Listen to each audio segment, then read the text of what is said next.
Because understanding great literature is better than trying to read and understand yet another business book. On the Leadership Lessons from the Great Books podcast, we commit to reading, dissecting, and analyzing what we believe are the great books of the Western canon.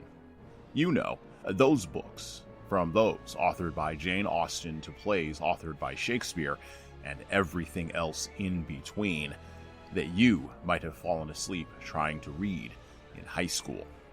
We do this for our listeners, the small business owner, the entrepreneur, the manager, or the civic leader who doesn't have the time to read, dissect, analyze, and even leverage insights from great literature to execute leadership best practices in the confusing and chaotic postmodern world we all now inhabit. Welcome to the restoration of the best of Western civilization here at the intersection of literature and leadership. Welcome to the Leadership Lessons from the Great Books podcast. Hello, my name is Jesan Sorrells, and this is the Leadership Lessons from the Great Books podcast, episode number 190. What this means, by the way, if you're counting at home, is we are 10 books, 10 episodes away from our big 200th episode of this show. That means we've really done something. That's all that means. It just means that we've really done something here. So we'll have more updates on that 200th episode. And then, of course, we will be joined by our guest co-host on that 200th episode and a few other guests if I can wrangle some people together. So stay tuned to this spot for them. I'd like to open today with not really a selection, but maybe the first opening lines, the first opening stanzas of our book today. And I quote, "I will be her witness." That would translate "ser su testigo," and will not appear in your traveler's phrase book because it is not a useful phrase for the prudent traveler. Here is what happened. She left one man. She left a second man. She traveled again with the first. She let him die alone. She lost one child to quote-unquote history and another to quote-unquote complications. I offer in each instance the evaluation of others. She imagined herself capable of shedding that baggage and came to Boca Grande a tourist, una turista. So she said. In fact, she came here less a tourist than a sojourner, but she did not make that distinction. She dreamed her life. She made not enough distinctions. She died, hopeful. In summary, so you know the story. Of course, the story had extenuating circumstances, weather, cracked sidewalks, and paragornia, but only for the living.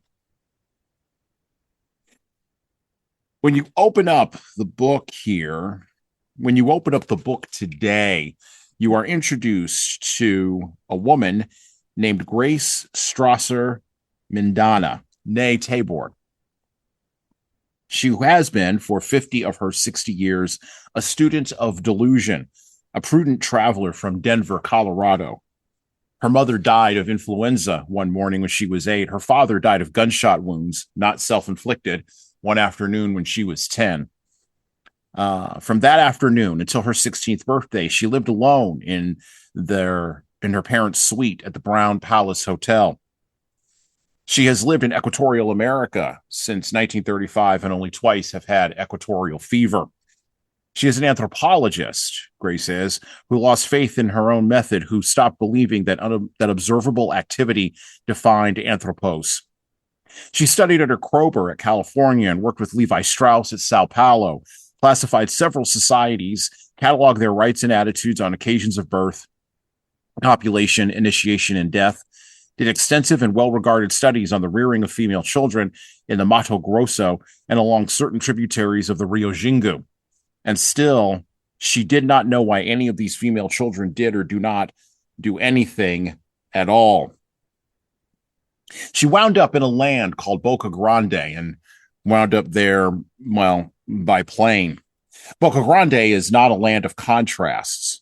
On the contrary, Boca Grande is relentlessly, quote unquote, the same. The cathedral is not Spanish colonial, but corrugated aluminum. There are no waterfalls of note, no ruins of interest, no chic boutiques. The politics of the country, of course, at first appear to offer contrast, involving as they do the quote unquote colorful Latin juxtaposition of guerrillos and colonels. But when the tanks are put away and the airport reopens, nothing actually changes in Boca Grande. Boca Grande is the name of the country as well as the name of the city, as if the place defeated the imagination of even its first settler. And of course, there's this quote in the book, and I quote, "Boca Grande has no history," the librarian said, and he seemed gratified that I had asked, as if we had together hit upon a catechistic point of national pride. The book we are going to cover today is a fiction book that reads like nonfiction. It reads like reportage. It's the story of a woman who is looking for surety, narrating the life of another woman who is so, and you're going to want to follow the bouncing ball here with me today, so solipsistic, not narcissistic, but so solipsistic that she is perpetually surprised by how other people's minds work, which is particularly relevant for our era, where we follow the bouncing ball on social media and through social media posts and even into our own personal lives, but we really are lacking a deep understanding of how other people's minds work. Exploring themes that we opened the door to in our last conversation in The Optimist's Daughter, and we'll continue on through another book by this author later on in the month. Today, we're going to cover A Book of Common Prayer by Joan Didion. Leaders, one of the things that we're going to pull out of this book is one of the things that we always say, so I'm just going to front load it here. The more things change, the more they regrettably stay the same. And the problem of eyewitness testimony, the problems that we have, I thought were problems of a lack of language in order to engage in discernment, to interpret assertions that may be bogus, and then to discern and critically think through the challenge of what we observe interpersonally. But I'm beginning to think maybe that the problem is that we only think that our own minds are sure to exist, and we're not quite sure about everybody else's. My compatriot along this journey today, back to discuss the timeless nature of Central American republics, guerrilla republics, particularly like Boca Grande, the 1970s, when a lot of those Central American republics were, they were America's backyard for the battles between the Yankees and the communists, is our good friend of the show and a person who's not struggling with understanding other people's minds, but a person who's struggling with understanding other people's behaviors, just as I am, Tom Libby. How you doing today, Tom? Well, based on that intro, I would have to be completely honest with everybody listening right now and saying I've had better days. Like today has been a very challenging day. Uh, I will, however, say by the end of the day, I will have had a good day regardless, because that's just kind of in my personality. So regardless of how the day starts and whatever challenges I face, typically when I say my day is done from professional life into personal life, that gets left behind, and it's fine by the time I'm done with it, and then I move on. So I will be fine, but as of right now, it's been a challenging day so far, if I'm just Yeah, there being you go. completely honest. Absolutely. This is what we love. We love the honesty and the transparency on the show. By the way, I got a text message from someone who is a listener, and I want to give a shout out to this person early in the show. A fellow named Nicholas Jackson. He's been listening to our show, and he sent me a text message actually, which no listeners, you don't have the ability to send me a text message on the regular. No, so sorry. Nick gets special treatment because, well, he's a personal friend of ours. Well, personal friend of mine anyway. I don't believe Tom has never met him, but Nick sent me this text message last week when I was dead sick in the middle of like sweating and fever, and I was laying on my couch, and my phone happened to buzz, and Nick almost never texts me unless there's like an emergency or something pops up or something like that, and he sent me a picture of the screen in his car, listening to our episode from last week, The Optimist's Daughter, and he said, and I quote, "I've really been enjoying your podcast. Your perspective, education, and intelligence really shines through in your work here.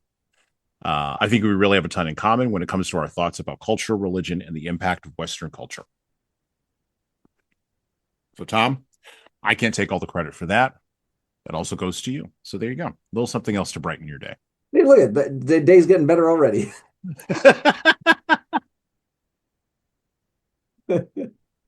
we're not we're not just doing unexamined, unrewarded, unrequited yeoman's work here. we're actually we're actually doing something meaningful. And speaking of doing something meaningful, let's do the transition here. Um, let's talk a little bit about Joan Didion. So, we've covered two of her books on our show previously, in solo episodes. One in the second season of the show, we did Slouching Towards Bethlehem, which was her initial collection of essays that she wrote in the 1960s, and we're going to recover that in an upcoming episode with another guest co-host coming up here fairly soon. So stay tuned for that. And then we also covered her first novel that she wrote, Play It As It Lays, a interesting novel about a woman struggling, right, to navigate her life in Southern California, while the specter or the idea of the freeway in LA runs through everything.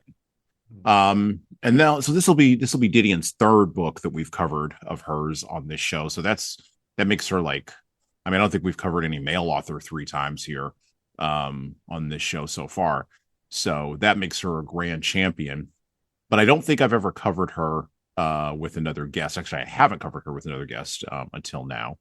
So most people, when I introduce them to Joan Didion, have one of two responses. And they'll either say, that's really interesting. And then they sort of like eat the hors d'oeuvre and wander away. Or they will say, oh, I read her and then there's a whole like string of things after that, right? Didion was a writer who started writing. She started her career when her mother gave her a notebook. I love this. Gave her a notebook as a little girl and told her to write down her thoughts because her mother couldn't be bothered to hear them, which I thought was really interesting. Didion was influenced by Ernest Hemingway, and I have a quote in here from her about how she did her writing process. But she won an essay in high school. There was an essay contest back when they used to have essay contests. Vogue magazine did an essay contest, and I think she won it when she was like 17 years old, and then graduated high school and went to work for Vogue magazine in New York City. So she flew from California, where she was born and raised, flew out to New York, lived in New York for a time, became a journalist, learned the discipline of journalistic presentation, and was coming around and was writing essays and writing column pieces and being edited during a time when that was probably the best way for a young writer to actually become honed. She's totally the opposite of a John Steinbeck, right? Who we covered on this show. She was not a working class. She didn't come up from working class well, she came from a working class background, but she was not part of a working class milieu. She never thought of herself that way. But she also never thought of herself as an intellectual or a scholar or even particularly a writer. She thought of herself as a journalist, and the many things that I've watched on her. I watched her autobiography. that was produced on Netflix about her. I'm fascinated by this woman because she represents sort of that mid-century writing moment, that brief moment between the end of the 50s and the beginning of the 80s, when you could kind of get away with anything if you were a male or female writer. Like you really could. Like everything had become really super egalitarian. Magazines like Vogue were publishing really interesting writing, but so was like Reader's Digest and Life magazine. You could open up Harper's Weekly and you could see a writing from you could see writing from Hunter Thompson, just using him as an example. I'm not saying Hunter Thompson ever wrote for Harper's Weekly, but Charles Portis is a better example, who wrote True Grit. You could see writing from Charles Portis right next to reporting from Walter Cronkite, just to use another example of a name that folks would know. It was that weird mid-century American moment when high culture and low culture began to merge together and began to overlap and began to influence each other. And Didion was at the center of all this. Her first collection of essays, Slouching Towards Bethlehem, was written basically because she was asked to go back to California after she quit Vogue. She was asked to go back to California by the New York Times, who had picked up on her, to report on what was going on at Haight-Ashbury, because the Summer of Love was about to kick off. And of course, she was right around the age where you could go and observe the Summer of Love and not be a part of it. And she did. And to her horror, and this is where it's interesting. The other thing that fascinates me about Didion is interesting. Didion was probably the last gasp of California Republican leanings that eventually would become left wing over the course of the 80s and 90s.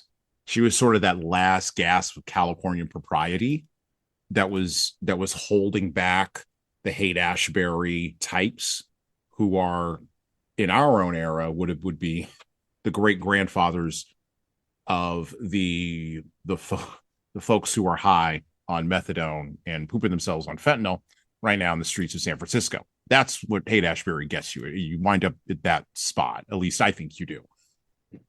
So that's a lot there. I just dumped on you, Tom, about Didion.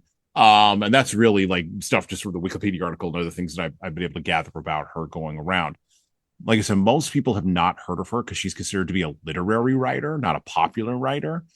And she was also considered to be a very waspish writer. She was a classic sort of, I write for the New Yorker. Oh, the New Yorker. And then your voice goes up at the end and, you stick out your pinky like you're drinking tea or some crap. So, but I think she was a woman who wanted to be read by more people, but was just fine not being read by more people. And I think that's what really turns people off about Didion. She doesn't really care if you don't like her writing or her sentence structure or not.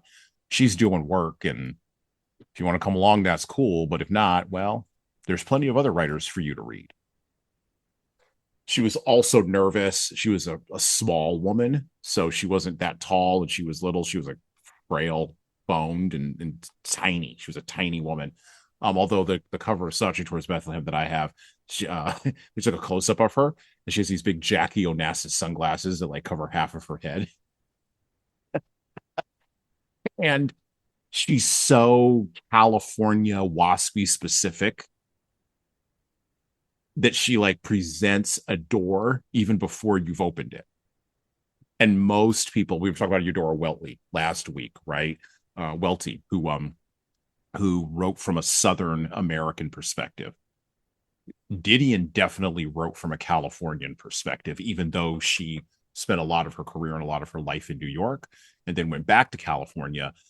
But Didion didn't care about what was going on in Kansas. She had no there there, and she wasn't going to go have a there, and she was fine not having a there. And so she wrote for a very specific voice for a very specific audience. And she observed human behavior in a very specific way. And so these are things that fascinate me about Didion. So again, I just dumped on you.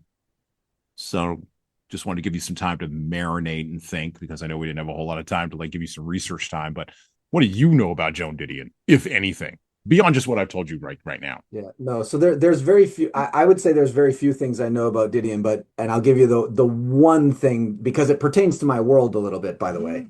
Mhm. So I, I won't be able to quote her, but there's a there's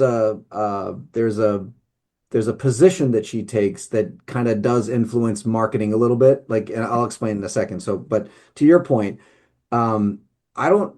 I never really read her. I never really like. I've known about her. Put it that way. I know about her. I've known her. I've heard her name several times, but I've never gone out of my way to read her writing for no other reason than the fact that she's always seemed a little obscure to me, right? Like she's always seemed to be a little bit outside of the huge the hugeness. Like so when you Mhm. think of the Hemingways and the Faulkners and the Steinbecks, she's never usually in that conversation. So for me, she's always been on like an outsider looking in from that perspective. I'm not suggesting that she's not a quality writer.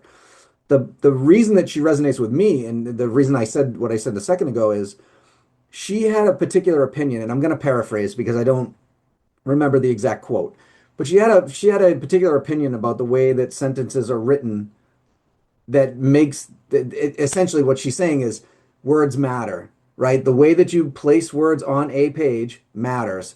The order in which you place them on that page matters. And if you use the exact same words and rearrange the order, it's a different sentence that means a completely different thing. So, and what I mean by and why I say that some people in the marketing world know her because of that quote. And again, I'm not quoting it exactly as you know, like, but if you go back and look at the quote, you'll understand what I mean because in marketing, words matter. Like you have to be sometimes when you're trying to be clever, you can be disingenuous. When you're trying to be transparent, you're giving away the farm. Like there's words matter and how you phrase things matter. And so she comes up sometimes in those conversations, which is why I at least have heard her name before, but never really went out and read her. Now to your point about once you sent me some of the course material for this for this podcast. And I started looking at it and I did find the quote, by the way. And I was like, oh, I recognize this quote. I was like, that it's the same Didion, like it's the same person. I was Mhm. like, okay. So now I started looking at her writings and stuff, and I was like, oh, interesting. And to your point about the whole, I found it interesting too that she wrote from a behavioral perspective, like an observational behavioral perspective, than an experiential perspective, right? Like so, Mhm. I think you've kind of alluded to that, but to me, that's a very clear distinction, right? I'm an observer. I'm going to write what I see. I'm embedded in this. I'm going to write what I'm feeling based on what I'm experiencing. So she was a different kind of writer from what I can see based on some of the stuff that you sent to me. But again, where she fits into my world is that quote. And I'm not going to quote it, but just paraphrasing Yeah. the importance of how you structure sentences and the way that these Mhm. sentences impact what you're trying to interpret or mean. That all matters to me. Now, one other thing I wanted to throw in here, by the way, because as you know, me. I live my life around quotes from famous people and stuff. I I happen to have written a book about these quotes. I'm not going to mention the book, but whatever. But but one of the things that I found interesting about your initial commentary in about eyewitnesses, eyewitness behavior, and things like that, it reminds me of a quote that is attributed to Albert Einstein most times, but has never been able to be proven that it was exactly him that said it. But the quote is that and the reason that and I feel very strongly as to why eyewitness testimony in legal cases is not really reliable. It is because of this particular quote that constantly pummels my brain every time I hear something like this. It's perception is greater than reality. And Mhm. again, it's attributed to Albert Einstein most times, but there's no written proof, like there's no book or essay he wrote or anything like that that they can extrapolate it from, but that's very commonly given to him. And what I mean, the reason I think that that's relevant to what you were saying is think about this. If perception is greater than reality, and I give people the simplest version of this I can think of. Hassan and I are sitting in a room for 1 hour, 60 minutes. Both of us leave that room and look at each other, and one of us says, I can't believe that was only 60 minutes. And the other one says 60 minutes, that felt like 3 days. Well, here's the reality, folks. It was 60 minutes. No matter how you time it, no matter how you measure it, no matter how you, it's still 60 minutes regardless. The both of us experienced 60 minutes, but our perception of that 60 minutes was way more impactful to us as a person, which means, I'm circling around to my point here, which means that all of this eyewitness testimony, observation of human behavior, all of that stuff is influenced by your own perceptions. It's not the reality. You're not observing reality. You're observing it through the lens of your own eyes. So it's your perception of that, whatever that reality is, which is, and again, you and I have had several conversations about my frustration with today's version of journalism, which is not, it's not a perception of behavior. It's an opinion. It's my opinion of that behavior. And it's not Mm-hmm. reporting just the facts or like giving the exact reality versus injecting my own opinion into what that reality should or shouldn't be or can or can't be. That's journalism today. Journalism today is not observing human behavior and right and telling us what it is. It's injecting their own opinions. So again, circling back here, wrapping up, I should say. No, So no, no. You're right. Yeah, no. So the quote you were talking about from Didion, I'll yeah, just give it to the folks here because I have it here in excellent. my course materials for today for our conversations. This is actually from her essay published in, I believe it was 1976, if I remember correctly, called "Why I Write," that she wrote for the New York Times, and I quote: "To shift the structure of a sentence alters the meaning of that sentence as definitely and inflexibly as the position of a camera alters the meaning of the object photographed. The arrangement of the words matters, and the arrangement you want can be found in the picture in your mind. The picture tells you how to arrange the words, and the arrangement of the words tells you or tells me what's going on in the picture." Close quote. Yeah. So now you get what I was saying. Yep. Yep. Well, and that's very, I mean, she started writing for Vogue, right? And so like back in the day, Vogue wasn't just like this. I remember Vogue in the 1990s. It was this magazine that, was the size of like a tree trunk. Like how many Yeah. trees had to be killed to go into that magazine, right? All glossy, all filled with emaciated models that looked like they needed a meal, male and female. I'm not being gendered here. They all looked hungry, and weirdly enough, Vogue always smelled like perfume. And I never like you touch the magazine, you're like smelling all day. Like the hell was that? Oh, I just touched a magazine at like the newsstand. Like, give me a break. For me, that's Vogue magazine. That's not what Vogue magazine always was. Vogue magazine was actually a legit like literary magazine back in the day when Didion was writing for it. And the editors at Vogue, so it's interesting to talk about this now because The Devil Wears Prada 2 just came out. And the Meryl Streep character in there is supposed to be based off of whoever the woman was that Anne Wintour, I believe it was, who was the editor in chief at Vogue. Now, I don't know what an editor in chief does for a glossy fashion magazine these days, but I know what an editor in chief used to do back in the day. And an editor in chief back in the day was the person who, to go back to the Didion quote here, would look at and question your arrangement of words. This question is not in the course materials, but it occurs to me to ask this. So there's two other authors we've covered on this show: George Orwell, who wrote his great essay on the English language, which we talked about the arrangement of words, and then David Ogilvy. We talked about his book, The Confessions of an Advertising Man. Which actually you and I should talk about that book. It's another one we should go back and revisit because I talked about it with John Hill and Chris Widener, but we should go back and talk about that book. One thing that unites, there's a thread that unites George Orwell to David Ogilvy to Joan Didion. There's a thread here, and the thread is the idea that words matter, that language matters. Here's the question that's not in the script, but it just occurs to me to ask. We started off this month with the idea from Seth Godin that everyone's a marketer now. And yet language seems to matter less and less, which is weird because we now have the like language prompting machines Yeah. that we're dumping words in, and we're expecting the language prompting machines to suddenly become conscious and kill us all. And I'm not the first person to point out this disconnect. Like there's something we're missing in our current era. And so I guess the question is,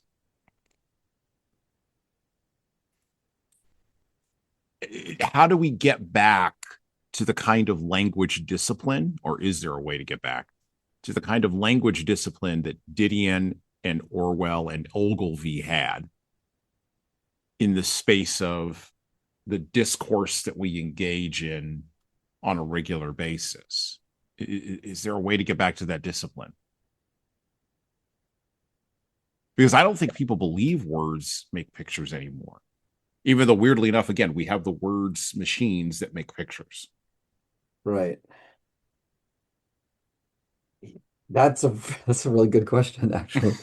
Um, I, I think it's less about, and to your point about we have machines now that can take our words and turn them into pictures, right? So you can tell I don't know, Gemini or Chat GPT or whatever, it says, I want a picture of a person, male or female, whatever, and I want them positioned this way, and it will do it, right? For the most part, it'll Mm-hmm. do it. If your prompt is good enough, it'll give you a picture that you'll go, oh, that's what I was thinking. So I think we're already seeing what you're talking about we've had several conversations on here about a better example. It's a clear example of garbage in, garbage out, right? Like meaning, so therefore you have to be better with your words in that prompt to get out of that LLM what you want out of it. So to your point, I think we are circling it. I think we're just coming at it from a different perspective than we're used to. Again, you and I grew up in a time where somebody could paint a beautiful picture with a good essay, right? Or Mm-hmm. if somebody wrote a really well-written paragraph or something like that, you can envision in your brain exactly what they were talking about. And more importantly, if two or three people were discussing it, i.e., book clubs, if you two Mm-hmm. or three or four people were discussing it, they had the same impression, Mm-hmm. right? Because Mm-hmm. writers were writing in such a descriptive way that we could envision it. Now we're just taking that description and putting it into an LLM so that we can actually see the picture. Instead of us Right. talking about the picture, we're actually we're seeing the picture visually. Now, that being said, I don't know where the impact is going to start and stop with actual writers and having them protect their content to the point where you or I couldn't take that content, throw it into an LLM and say, give me a picture based on this Yeah. author's description. Like, so I think that we're in some wild, wild west kind of stuff here with that. Yeah. But I think there are occasions already where today's version of authors are being a little bit more obscure, being a little bit more vague, so that you can't take their stuff and put it directly into the LLM. But if somebody comes to them and wants to interpret their book into a movie, they now get paid as the advisor to that movie and they can interpret what they meant. Well, and I wonder if this, and then we'll circle back to the book because we got to get back to the book. But I wonder if this answers the question that we broached in the Optimist's Daughter episode, episode number 189 before this one, where we were talking about regionalism and the regional voice. And I Yeah. was saying, you know, the death of the regional voice in America because of the flattening and the homogenization of internet culture, where everyone has to sound the same as if they came from everywhere, and the pressure on a writer to sound unique is incredible right now, Yeah. to push through the noise that's been created by, quite frankly, language, and by, quite frankly, a loose, undisciplined, and unserious language that's everywhere. And so the maybe what you're talking about, it occurs to me, maybe it resets. Maybe we do find a Eudora Welty, but she's regional and obscure until she gets plucked by some screenwriter somewhere. Maybe Yeah. that's the solution to the problem. I don't know, or the trade-off. I don't know. So I wonder if we're going to get to a point where the writers are going to start doing it themselves, right? So in the book that they publish, there'll be a little vague and obscure. Then they take their own book and throw it into an LLM and say, create a movie, but Yeah. add this and that and this and that, like add these components where I left Yeah. out here and here. And then all of a sudden we have a AI generated movie based on the writer themselves injecting their thoughts into their own book. That's Wild West today. Okay. I don't know what to make of that. That's definitely Wild West. That's definitely a Wild West idea. I don't know what to make of that. I don't know what Didion would have made of that, but I do know we got to go back to the book. Back to A Book of Common Prayer. By the way, the title of the book, A Book of Common Prayer, does reference a Book of Common Prayer, which I believe, if I remember correctly, is the title of the it's not Westminster Catechism, I believe, if I remember correctly. And I'm doing that from my brain. And so if I've gotten that wrong and you're listening, email me or text me if you have my phone number and correct me. But I believe it's the Westminster Catechism. So it's a callback to religion, right? Which is kind of ironic because of what we're dealing, not ironic, but it's kind of another layer of meaning from language that Didion is socially signaling by selecting this title for the book. Okay, so the book is divided up into six different sections. Sorry, and in each section, well, not in each section, but the way it's divided up, the woman that I introduced at the beginning, Grace Strasser Mendana, who is an anthropologist, is narrating the life of Charlotte Douglas. By the way, Charlotte is a very special name for me. And I'll just leave it at that. So Charlotte Douglas has a lot of problems, to to say the least. Charlotte Douglas is trapped in Boca Grande. Charlotte Douglas might have gone to Boca Grande because she wanted to go to Boca Grande. Boca Grande is in the middle of when Charlotte Douglas arrives. It's in the middle of a civil strife, civil unrest. It's in the middle of a civil war, a guerrilla war, actually. And it turns out that the people who are running the guerrilla war happen to be in the family of Charlotte Douglas's husband, making it extra complicated for Charlotte. Now, Charlotte Douglas doesn't really understand what's going on. Charlotte Douglas spends a lot of time at the airport in Boca Grande, which seems to be the place where, and Didion is sort of interesting when she sort of puts this in perspective.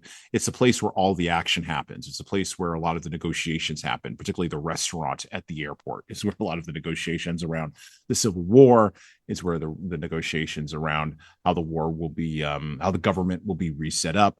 A lot of these things happen here at the airport. And remember, Grace is reporting on all of this. So we are reading what Grace is reporting on Charlotte doing. So it's an inversion, right? We're looking at the actions of a person, observing the actions of a person through a microscope that's being held by somebody else who's also looking through the microscope. As you go through the narrative, you also find out that the Charlotte has had some problems, not just with the person she's currently married to, but problems with the people that the man she was formerly married to. Charlotte had a daughter, and Charlotte's daughter was named Marin, and Marin gets involved with a group of a group of revolutionaries in America. And the FBI comes and visits Charlotte because they suspect that Marin, her daughter, is going to contact her. This is a throwback to things that were happening in the 1970s. Patty Hearst was kidnapped. The heiress Patty Hearst was kidnapped and then was later revealed to be working with the Symbionese Liberation Army. Those of you who are history files can go look that up. But that's what Didion is referring to. And there was a spate of this happening, right, where rich young socialites would go off with these revolutionary armies, shave their heads, and then start blowing up buildings inside of America. The FBI clearly took how can I put this? They clearly took a problem, or they had a problem with I this. took offense to this. They did take offense to this. They took deep offense to this. And people forget the 1970s was a time of great, just like in the early 20th century, a time of great anarchy in America. There were a lot of internal civil bombings. There were a lot of these revolutionary groups, not just Symbionese, who I've never heard of, liberation, but also groups that were in favor of Black liberation, women's liberation, gay liberation, and all of these liberation fronts or liberation groups all had violence and anarchy at the bottom of them. They weren't necessarily about, well, Malcolm X had a great phrase. He said, "We're either going to solve this with a bullet or we're going to solve it at the ballot box," right? And a lot of these folks wanted to solve things with the bullet because they thought the ballot box had failed. Didion was in the middle of all this. The other dynamic that's in this is the late 1970s were the beginnings of genuine revolts, like between the Sandinistas and everybody else in San Salvador, that eventually, of course, would be funded by the Ronald Reagan administration in the United States. But in the 1970s, all this stuff was getting planted. All these seeds were getting planted. And as a matter of fact, Didion had been sent down to Central America to report on some of these civil wars and guerrilla wars that were going on. And these experiences that were written about in her nonfiction book, I believe it's called Salvador, influenced very much A Book of Common Prayer and her perceptions of society and how it breaks down.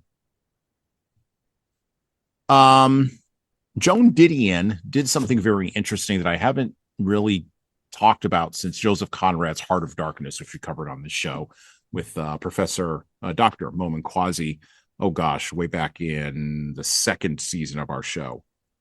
Didion was the classic, and this is why I mentioned that she was a WASP, white Anglo-Saxon Protestant. She was the classic WASP colonialist going down to Central America, reporting on what people were doing and then being emotionally impacted by it, while all the people standing around down there looked at her and said, well, you could always go home, Yankee, which is the typical response. Didion took a journey into the heart of darkness of human behavior. And so he wrote A Book of Common Prayer and Salvador, one nonfiction and one fiction, in order to sort of deal with what she saw in the context of a life in the United States that was also being riven by civil strife. Turns out the Boca Grande isn't just a place in Central America. It's also a place in your backyard in America. War is a particularly brutal dissector of middle-class assumptions about human behavior. And civil war in a foreign country is this dissector just taken to another level. Tom, watching human behavior is a spectator sport. If the New York Times asks you to go to Central America, let's frame it that way, or some other place, like you were talking about in our last episode, talking to somebody from Russia. If you were suddenly asked to go to Ukraine to report on what's happening in the Ukraine and to put what you were seeing in accurate sentences and languages for the folks back home, not for me, I don't live in your local community, but just say folks in your local community, your friend circle, or maybe you go to the Ukraine. Maybe you're not asked to report. Maybe you go to Ukraine, you hang out, you come back. I know, but during the Ukraine war, there were all kinds of like special forces guys that were like going off and running off to go fight the Russians in the Ukraine. And I've met several of those guys, not who went to go fight the Russians in the Ukraine, but I've met several special forces guys. And so I understand that mentality. Not understand, but I recognize that mentality. They would want to go off and get involved in some contra trump like that. But folks of that mentality don't necessarily always have the words to describe what it is they've seen or what it is they've dealt with. That's why they suffer from PTSD. You, on the other hand, do have the language to describe that. So I'm going to ask you this question. What if it a little bit now that I've preempted it and built it up. Yeah, I'm gonna what if it. What if you had to go someplace and see something like the Ukraine or San Salvador in the late 70s that you had absolutely no context for and could not understand? How would you describe it to people coming back?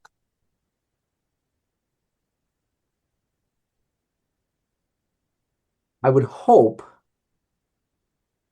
that I would hope that I would be of my own, that I would take my own advice, Okay. right?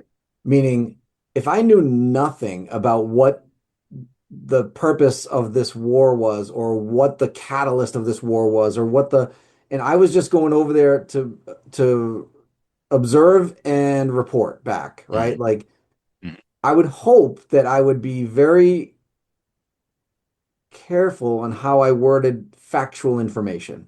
Like, because that to me, that's at that point, that's the only thing that I should be interested in or willing to do is to go over there and basically just report back what I see, not what I feel. I mean, if I'm in the middle of a bunker and I feel the whole bunker shaking because some bomb landed above us, I'm going to be petrified, right? So now I'm writing from a perspective of whoever dropped that bomb is the enemy or the evil one, and we're the good ones. And that's not for me to say at that point. Who am I? I'm an outsider looking in. I have no right to say which one is right or wrong and which one is good or evil. So, and whether or not that even exists in this particular battle, so to speak, right? So, I would hope that I would take my own advice and be able to take down factual information, what exactly is happening, and be able to report that as fact and not put in any of emotional stature to it because that's not what I was there to do, number one, or not even if that is the purpose of sending me there, I don't have any context for it, so I shouldn't have an opinion about it. Essentially, is what my point is. So hopefully, I would take my own advice and do just that. Okay, now let's go live in the reality, the real Tom Libby. We've set up the idealized Tom Libby. Okay. Now, what about the real Tom Libby? What is the real Tom Libby going to actually do, though? Because I can tell you right now, if the question is reversed on me and I got to go to the Ukraine and I am absolutely going to be emotionally driven. There's just no way around it. Like, it's going to, if a Ukrainian drone strike comes in, I'm in, like, I don't know, or a Russian drone strike comes in and I'm in Kiev, absolutely, I'm going to be cursing Russians. I'm going to fall into that trap of human behavior, right? Yeah. I'm going to be yelling about sneaky blankety blank Russians the entire time, right? That's going to absolutely color how I write about a thing, how I text back to my friends about a thing. For me anyway. That's absolutely, I'm going to fall into that pit. I also think time of exposure matters, right? Okay. If I go there, observe, see a bomb or two, come back, fine. That might be one thing, but embedding there, being there for weeks, months, etc., experiencing this shoulder to shoulder with whomever you're experiencing it with, Mm-hmm. to your point, if I'm in Kiev, I might experience this completely different as if I was sitting in Johannesburg or St. Petersburg. Like, so again, I think that context matters, right? Like, and I Right. think the longer you're exposed to that single side, I think, like, okay, like for example, so let's say and again, I think the perception here is greater than reality Mm-hmm. again, because let's take two people. You send one to the Russian, like to Russia, one to Ukraine for 1 month, and then swap them Mm-hmm. for 1 month, and then have the two of them write their perspectives. It's going to be influenced by what hits them first versus what hits them like all that's going to matter. So to your point about, and you can put yourself into these hypotheticals all you want, but unless you actually experience it, you have no idea how you're going to respond to this. So Like, this is the point I was making about middle class assumptions. This is the point I was making about middle class assumptions. So we like to do these thought experiments and we yeah, like to say, well, if I were this or if I were that or if I did this or if I did that. People rip on Didion. This is one of the main critiques of her. That, matter of fact, a friend of mine actually who's from New York City, and is very well read, very literary, um, knows quite a bit about her, and he just totally dismisses her. He's like, "No, she's a New York Times, she's a New Yorker writer. She's irrelevant. She's blah blah blah. She's all these things. She in his brain, she check marks all of the boxes for white supremacy. Okay, all right, fine. That's one man's opinion. That's fine. You're allowed to have an opinion. Um, I think that the fact that she was able to go to places where no, let me wind this back.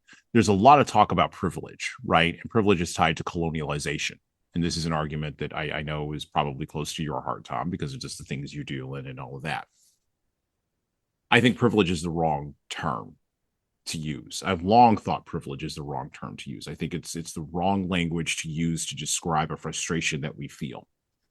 And the frustration that we feel is a person who looks or is a certain of a certain economic status gets to, and I use that term in air quotes, go to someplace else, observe, I use that term in air quotes again, and then report back. And the people who that person is in air quotes observing, those people don't get a voice. They don't get to talk. And we somehow think that that is unfair. We somehow think that that is an unbalanced reporting or an unbalanced observation or an unbalanced witness. Except the thing is, and I got to be very careful how I frame this because it's the truth, but this is going to be a truth that hurts like a lot.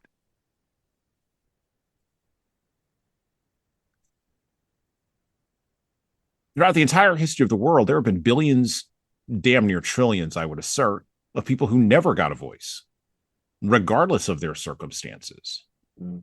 So if there is a argument from, and again, I don't like the word, if there's an argument from advantage, I'm not going to use privilege. If there's an argument from advantage to be made, it's not an argument that argues with the particular certain current cultural, historical, or even past cultural, historical circumstances that allowed that advantage to happen. I believe fundamentally the argument should be, why haven't those circumstances happened other places and why can't they?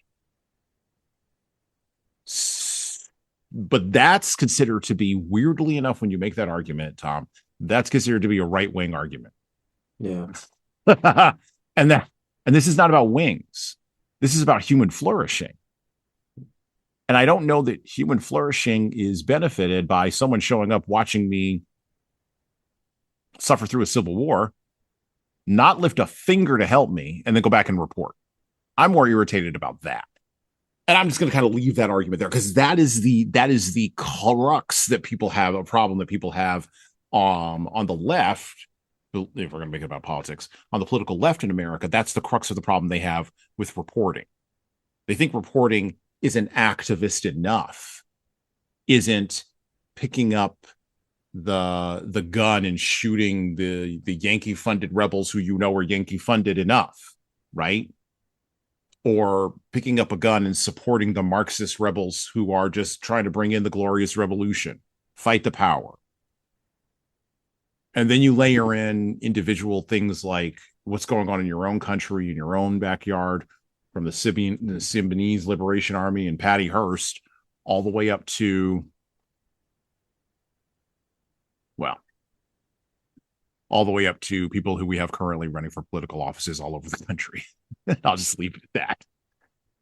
And this is a real problem in our time that we've politicized, and we can't get clarity on it. And I think Didion was caught in the middle of that. Her as a writer, she was caught in the middle of that transition that occurred starting in Vietnam. That's when all this carping really started and has continued on through our time, through the war on terror and through now the Russian-Ukraine war. I mean, it came to a really sharp point with the Israeli-Palestinian war that is now currently died down, but eventually will flare back up at a certain point in time in the future, or whatever it is we're doing in Iran. It always shows up with geopolitical events. It always does. And it's always the same. It's the same argument. We have the same argument since Vietnam. Interesting. So I don't have, I don't know. I guess I'll try to use an example of that, like to your point, the problem that with the advantage, etc.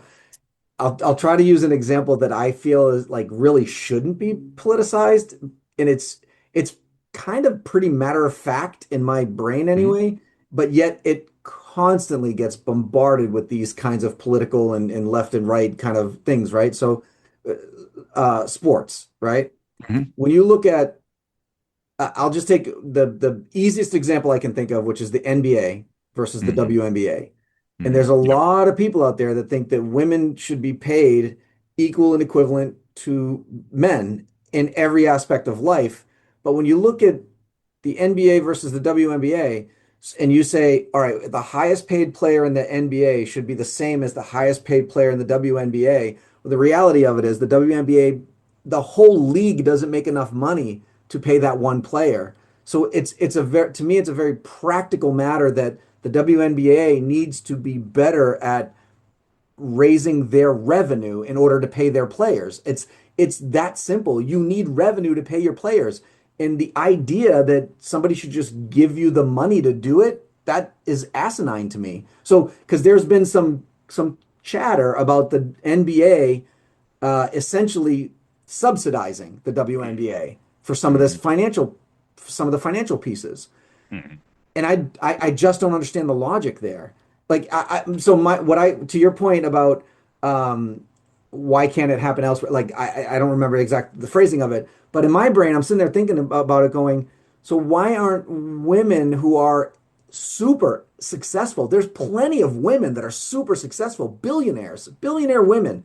Why aren't they looking at the WNBA as something they can go help, and they can inject advertising dollars, et cetera, whatever, into the league to make it better? Why do successful women not want to participate in the WNBA? Because successful men dump money into the NBA. Like, Oh, I can tell you what the I can tell you what the answer would be. The answer would be that those successful women have internalized the patriarchy.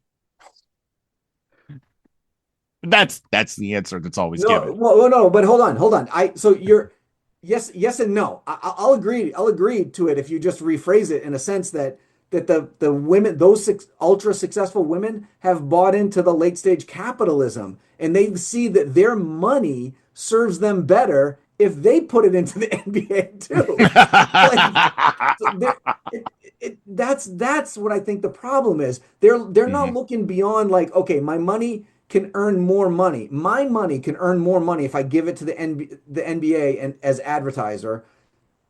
I'll take a discount and put it into the WNBA if it helps women, Mhm. right? Like, and I think that's a microcosm of what I think you're talking about here, right? Like, why Mhm. can't Yeah. people just help each other? Meaning, like, if I grew up in the ghetto and I make it rich, why am I not going back to that ghetto and developing programs for accelerating brilliant students or accelerating super athletes or whatever?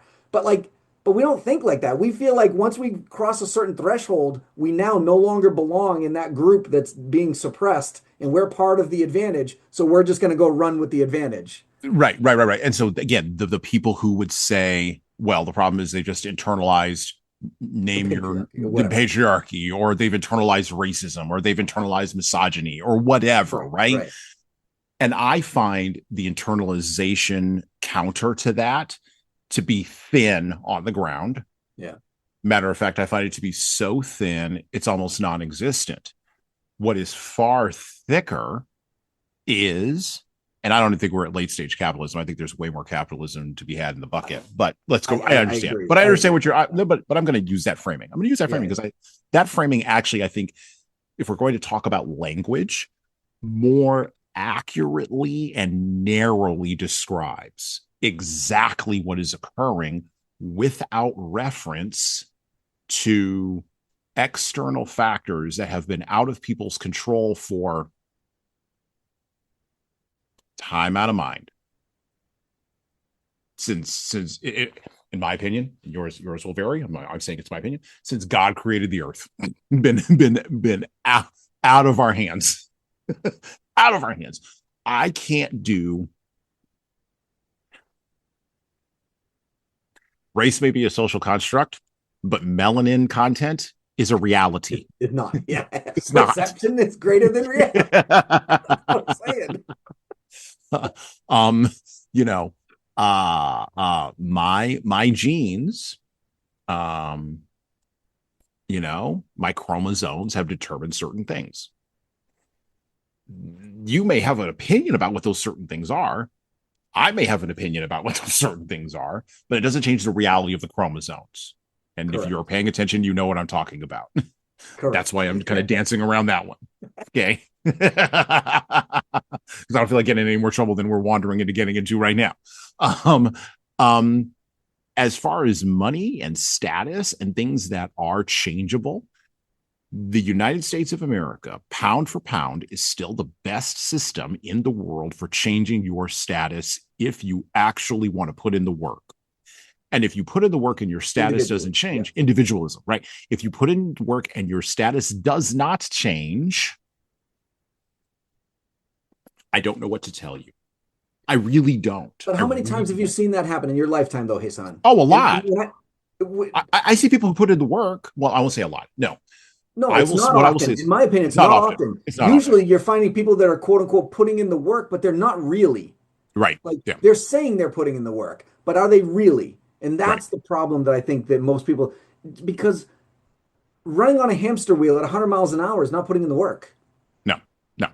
No. Stopping, stepping out, understanding your strategy, reinventing yourself, that's putting in the work. Like you can't just you can't just Well. wake up and say I want to be a millionaire and then tomorrow you're a millionaire. Like but Well. to your point about the America being the best, it's still the best system on the planet.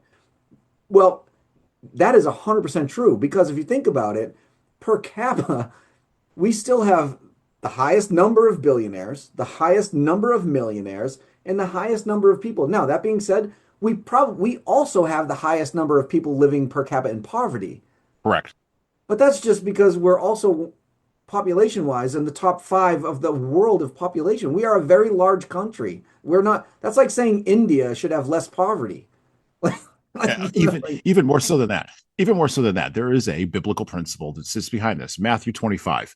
Um, you know, if you put in more, you're going to get more. Jesus said this. If you put in more, you're going to get more. And if you put in less or nothing, guess what? Even that you had at the beginning will be taken away from you. It's called the Matthew principle. Economists have tested this because it seems brutal. It seems vicious. And it seems, I'm going to say the word, unfair. Except, and I think I mentioned this before on the show, but it's been a long while. In my house, we abandoned the word fair by the age of like 12. My 9-year-old boy has another 3 years to use the word fair, and then we don't talk about fairness anymore. We just talk about reality. You put in the work, you're going to get an outcome. You may not be the outcome that you like, and it may not be the outcome that you wanted in comparison to somebody else, but is it an outcome that you got that is better than the outcome you could have gotten yesterday? That's the only measurement. Are you better today than you were yesterday? If the answer is yes, great. If the answer is no, well, you got some things you got to work on. that's now that people hear that and they go, well, that sounds brutal. No, that's the reality that we are all facing out here. And so Didion, if I wanted, just to bring it back to our book for just a minute, if I wanted the career that Didion had, I have to do the things that Didion did. Yeah. I have to make the decisions Didion made, all the way from when she took her mother seriously about writing down her thoughts that her mother didn't want her to bother with her when she was like 9 or 10 and gave her a notebook. 9 or 10, that's when it started. It didn't start when she got to go to San Salvador and write about rebels. She was just dropped into that.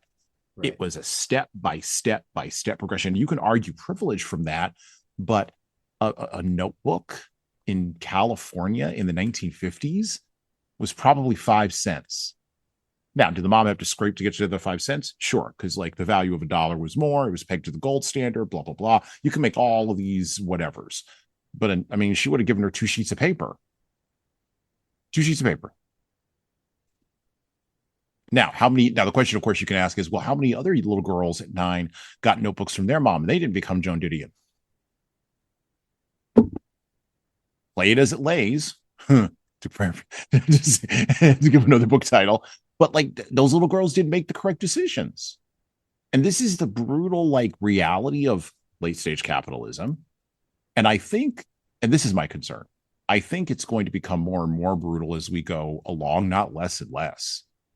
In a lot of different places. Like we already mentioned the LLMs, but like the moat, we said this last episode on the Optimist Daughter, the moat between people who would understand how to operate the language machine and those who treat it like a magic 8 ball is just growing it's just growing like this. And all the people who treat the moat, who treat the thing like a magic 8 ball, they're all going to be mad that somehow the people who didn't treat it like a magic 8 ball, that somehow those people did something wrong. They Or just they're made different gonna decisions. start having the vantage point that, oh well, they got better training than I did. They're smarter than I am. There's always going to be an excuse as to why somebody advances and you don't. Right. They had privilege. Or they bought into the LLM driven patriarchy, the LLMicry or whatever it'll be called in the Wait, future. wait, is the LLM part of the patriarchy? I need to not understand this before I go much further down this pathway. You be careful, Tom. We're already down the path. We're already in trouble. back, back to the book. Back to the book. All right. I want to sum up this book. Towards the end of the book, we get to the beginnings of, and I'm glad Tom brought up capitalism. The beginnings of capitalism begin to invade Boca Grande with the discovery of oil. Interestingly enough, so Didion hit all the marks Of in course. this book, right? um, Book 5 opens up with, I love this line. It says, "Oil wells about to come in have a sound that the attentive ear can detect, as do earthquakes." The only person who would know about this is someone who lived in California where there are both oil wells and earthquakes. That's the only way she could have written that line. That's brilliant. Like I underlined that line twice. I was like, that's genius. And she inserted it in here to open up the door to the idea that, you know, El Presidente is now being seduced by oil companies and has to get kidnap insurance, as do regular people, because now there's so much money that is beginning to flood into Boca Grande that it's beginning to change the tenor of how the Civil War actually occurs, or whether there will be a civil war in the first place at all, or whether we're just going to all try to get rich together. Money warps everything. By the way, with the money, of course, comes boutiques and the idea of film festivals that Charlotte is involved in, writing the names of actors and directors and agents. And as you sort of flip through this book, there's a sense of solipsism from Charlotte that Grace, as she's documenting Charlotte's life, really begins to pick up on. And solipsism, I had to kind of look up this term, right? It's this idea of philosophical solipsism. And it's this idea that I'm reading directly from the Wikipedia. Solipsism is the philosophical idea that only one's mind is sure to exist. There is no shared reality. As an epistemological position, solipsism holds that knowledge of anything outside one's own mind is unsure. The external world and other minds cannot be known and might not exist outside the mind. Close quote. Now, this is something that infants tend to have as babies, but then they tend to mature and they tend to grow into what's called a theory of mind. And a theory of mind is the idea that we all have running around. It's the idea that's driving this podcast right now. I believe that Tom has a mind with his own experiences and his own values and his own context, but that I can tap into that mind.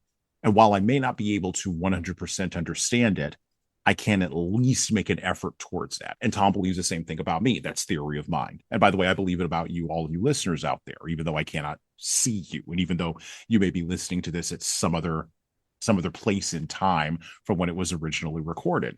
So theory of mind is supposed to defeat solipsism, because what theory of mind does is it brings along empathy. And yet, one of the challenges of our time is that we are not the witnesses we want to be, because just like Grace with Charlotte, and just like all of us looking at things happening on our phones, this is one of the great insights I had today that sort of turned my mind away from what I originally submitted as the course material for today to a different direction.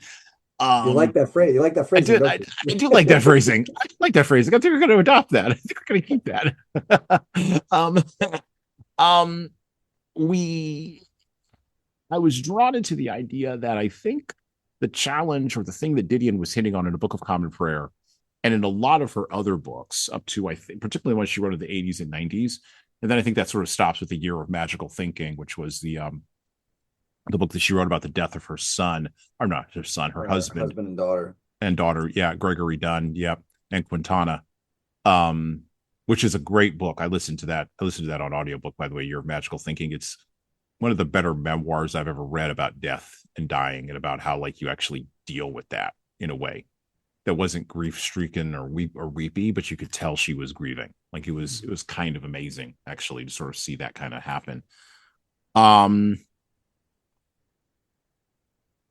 I think the problem is a lack of empathy. I think that's our core problem.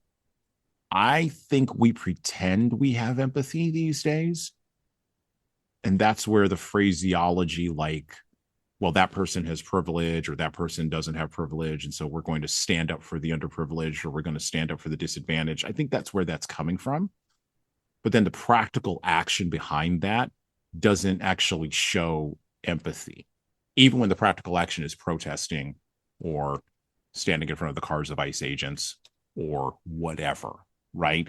I don't think that's a practical exhibition of empathy. Matter of fact, I think it's actually more of a exhibition of more solipsism, not narcissism. By the way, narcissism is a psychological diagnosis, right? It's a medical diagnosis, and so we use the word narcissistic because we don't the word solipsistic, and they're words of describing two different they're two different words that are describing the same psychological thing or philosophical thing that's happening.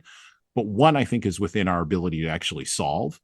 The other one I think is not in our ability to actually solve and actually hardens. So I think narcissism hardens, but I think solipsism you can actually solve if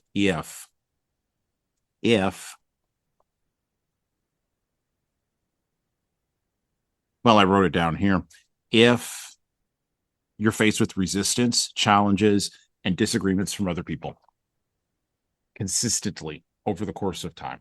I think that that is what cures solipsism. But so many of us are like walled off into our little gardens on our phones and our little whatever that we don't have. And we're surprised, by the way, when someone comes in from the outside and challenges us. And then we just wall it off a little bit more and a little bit more and a little bit more. And the algorithm likes that because like that just means they could sell us more ads inside of that little garden. But the other downside of that is that we're no longer shocked into incoherence when we do actually see genuinely tragic things. And I think back to the example that popped in my brain is the assassination of Charlie Kirk. Like we weren't but 5 minutes away from that before the memes started. Like, it was disgusting. We should have all been shocked into incoherence. And I think many of us were, but not nearly enough and not for long enough. And that's what solipsism gets you, is a lack of practical empathy. I think this is a real problem for leaders, Tom. And I think it's the problem that's the poison that never gets talked about because it's really complicated and it's really hard to spot. I also think that we don't want to acknowledge that it might be inside of us. Like we may not be all that empathetic. And if we admit to that out loud, then that means we're not nice. And that's the big sin of our time, is that we just are not nice. Oh, God forbid, be nice. I guess you're into a lot of trouble. So kind of stumbling on this and thinking about this, science can tell us like the what of human behavior, but it cannot tell us the why. And I think philosophy could tell us the why. And philosophy is where solipsism comes from, or that idea. And the story that you told us in the last episode about the native dances, like that has really stuck with me, because I really do think that that's emblematic of what I'm talking about here. I think all those things click together. The lack of understanding from the 14-year-old that could just watch it on YouTube links into the solipsism that we're all experiencing online, and they're just a second generation of that, which also links into the inability to be shocked into incoherence by genuine, I mean, a murder that occurred in public that would have at any other time in our culture would have rocked us into incoherence for at least a couple of years. Like I think about after Kennedy got shot, like the country didn't come back from that for 10 years. Right. And that wasn't even in, I mean, it was in public, but it was recorded on the Zapruder film, but like it wasn't an immediate like trauma. It was a gradual trauma that rolled out over time, and people were still sensitive enough to be shocked into incoherence by even just hearing about it. So that's a big, hairy. I've linked a lot of big, hairy ideas together, and that's what we do on this show.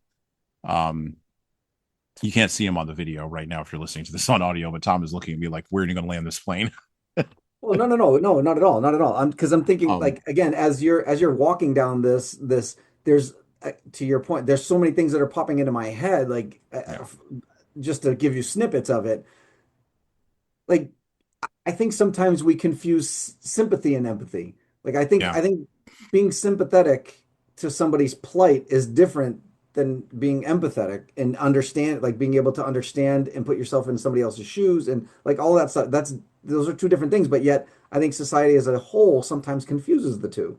And I think yeah, sometimes that confusion not being explained to people at a younger age is a yeah, problem. So to your point about the phones and all that other stuff, like I agree with that. I agree with I think the difference, some of the differences between the Charlie Kirk thing and the JFK thing, I think there's several layers of issues as to why it impacted us differently. One of which, as you said, the rollout, right? Today, mm-hmm, everybody knew about Charlie Kirk literally within minutes. The entire country knew mm-hmm, about it within minutes. So you get that incoherent, that incoherent. Sorry, how do you phrase it? the shock into incoherence, like Yeah, that. the Oh, shock of that the this, shock of incoherence happened basically all at once and then diminished all at once. Versus yeah, Kennedy, kind of it happened and then it happened and then it happened and then you were talking to people. Did you hear? Did you hear? Did you hear? And you were experiencing it over and over and over. You yourself were experiencing it over and over. Now, I wasn't alive when Kennedy was shot, but just I know it mm-hmm, wasn't the same thing. But for me, like when Reagan got shot, I was still in mm-hmm, school.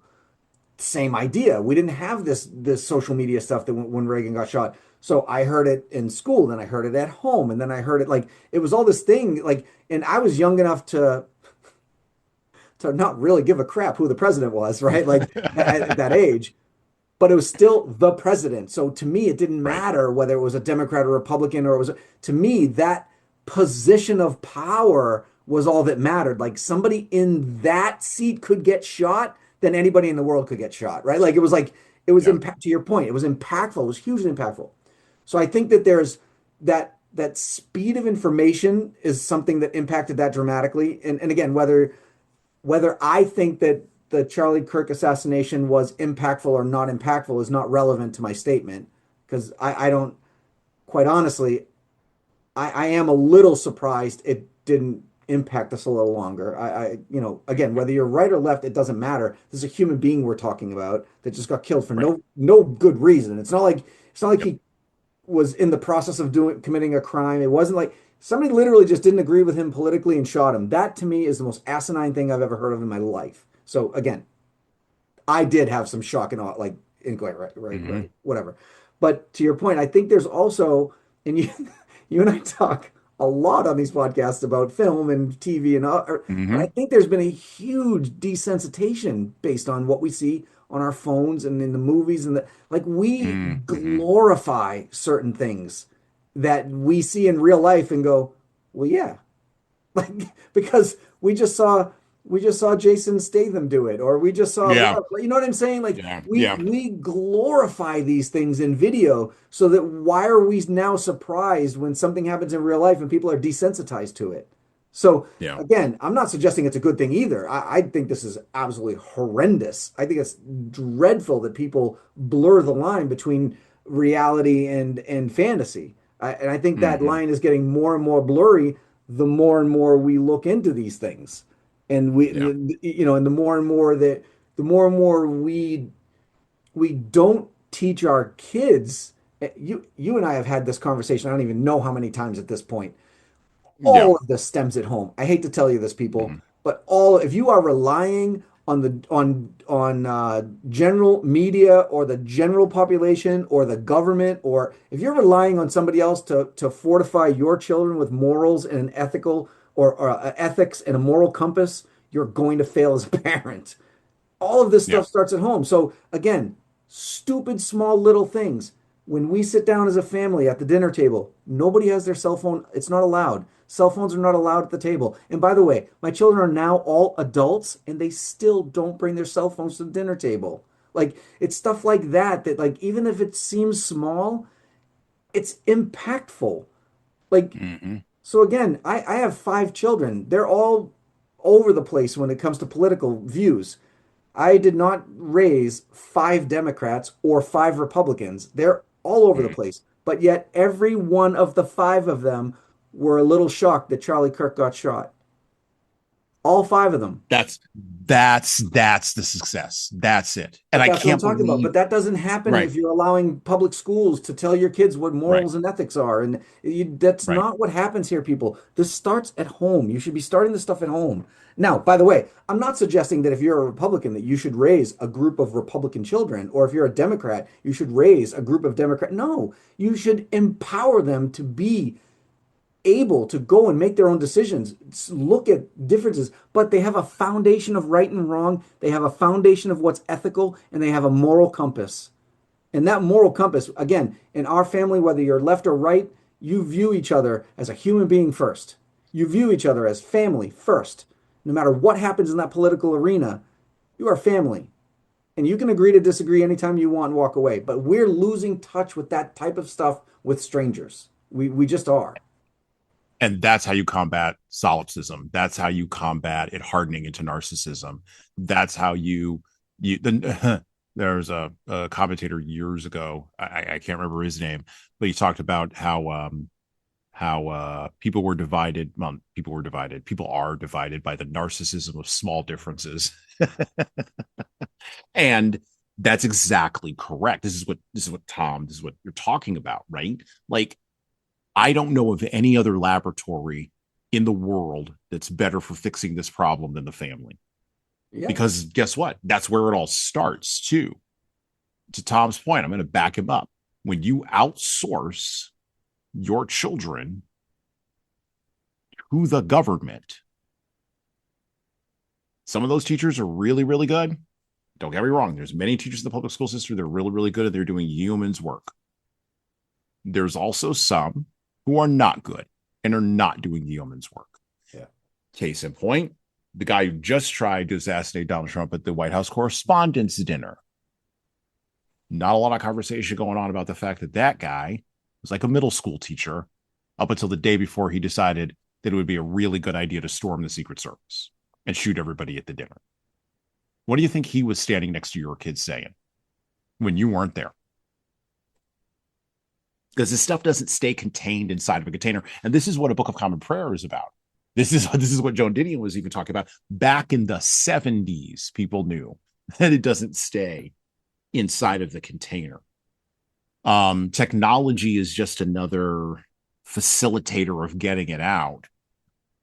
But it's the problem, Horatio, doesn't lie in the phones. It lies in ourselves.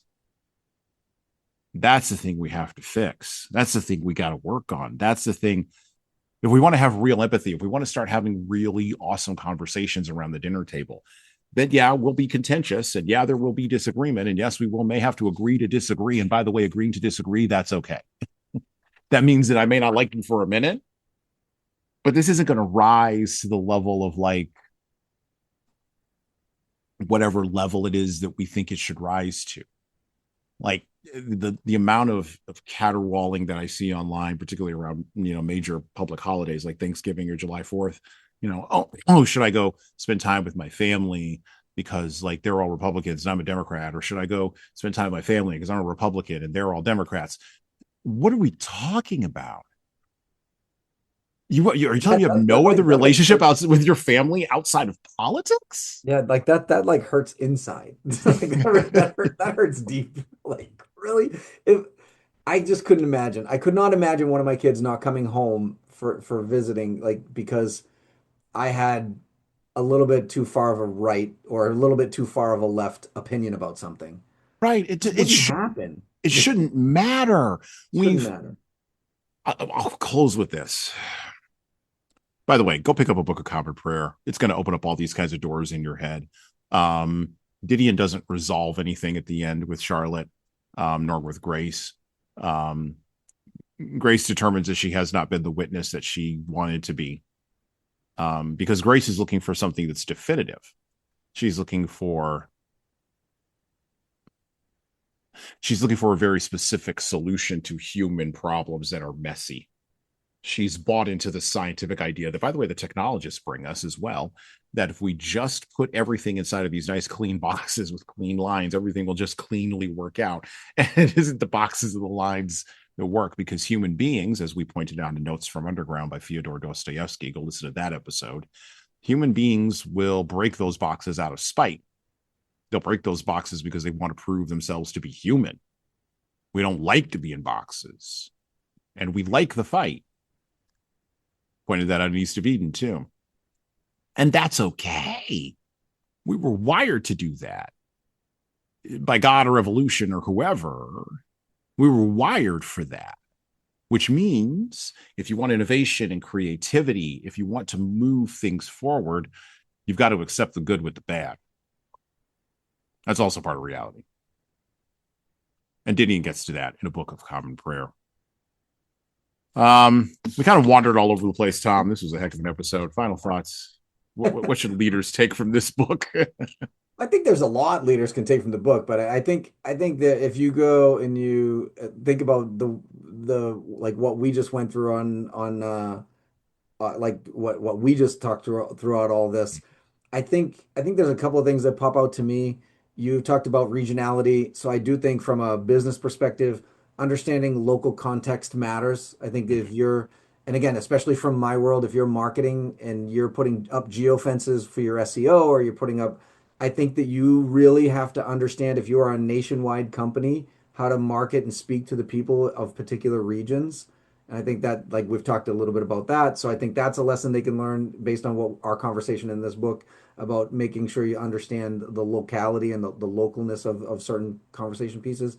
I think there's other things like the fact that the book has a narrator. It oftentimes reminds me of things like don't fall in love with your own narrative and make sure you're making business decisions on what actual data is telling you to do, and don't fall in love with the experience of your own theories, and don't revolutionize the circle. It's circle's still a circle. So if somebody's looking for a circle, sell them a circle. Don't sell them a square. You know what I mean? Like don't Yeah. don't fall in love with it. You have to be on. So there are certain things like that that if you are reading this book and you're listening to this podcast and you're thinking about it from a leadership perspective, I think there's several layers of things like that that you can kind of pull out from here. But overall, I just think it's you just gotta stay true to yourself and stay true to your stay true to your customers. Don't worry about what your thoughts and your narrative is and what your story is and all that stuff. It's you got to know what you're selling, who you're selling it to, and why they buy it. If you know those three things, you'll be fine. Well, and that's real empathy with your customers, by the way. Yes. That's real empathy. That's real practical empathy that will allow you, when your customer is wrong, to actually treat your customer like a human being when they're wrong, rather Yeah. than like a data point or a number. All right. I'd like to thank Tom Libby for coming on the show today. We got to wrap up. I got a hard stop at the top of the hour. Thank you for coming by, my friend. I will see you in a couple of weeks. Always my pleasure. All right. Take care. Thank you. And we're out.